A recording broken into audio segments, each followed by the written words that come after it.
Okay mga kamaster, hindi umandar yung compressor. So mga alas 10 nag-message sa atin yung customer mga gabi. Siguro mainit na kasi hindi umandar yung compressor. So i-check natin.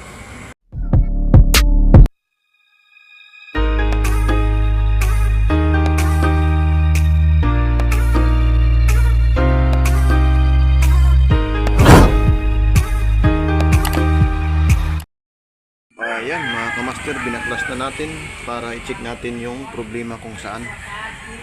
Kasi biglang nawala yung lamig pero umaandar naman yung fan. So i-check natin muna itong kapasitor. Yung value niya is 15 plus 1.5. Ito yung i-check natin.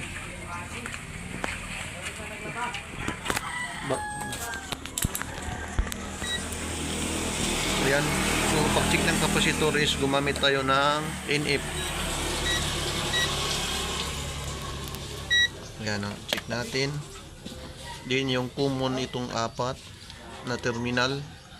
Din yung supply para sa compressor ito. Dapat may kuha tayo na 15. So 14.7 good. Din sa fan dapat may 1.5. So ayan, good lang. So bakit ayaw umaandar? Dito tayo sa itong thermostat. Pag nag-check nito is naka-buffer tayo. Yan. Then dapat may tunog. Then naka-on yung itong control. Pag may buffer ibig sabihin good. So ayan good lang mga kamaster. So yung last nyo i-check nyo pag ayaw mandar yung compressor, dito kayo sa overload.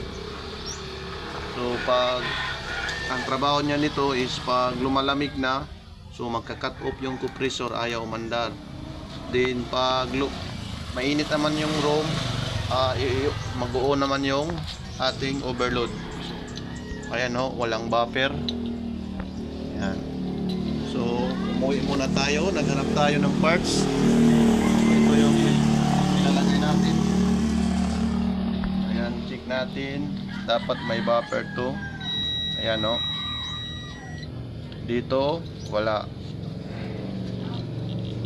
Ayan. So ilagay na natin to. I-check natin kung lumalamig dito yung evaporator coil.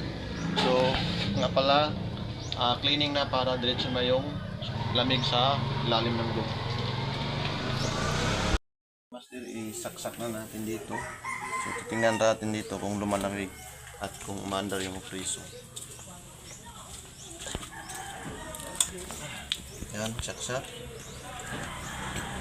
Okay, iwan natin.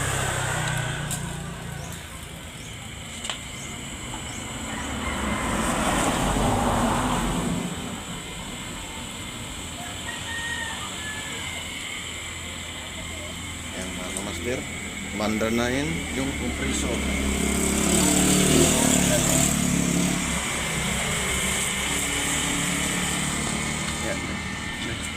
Yan mga master, kung makikita natin ito yan, nalilino na.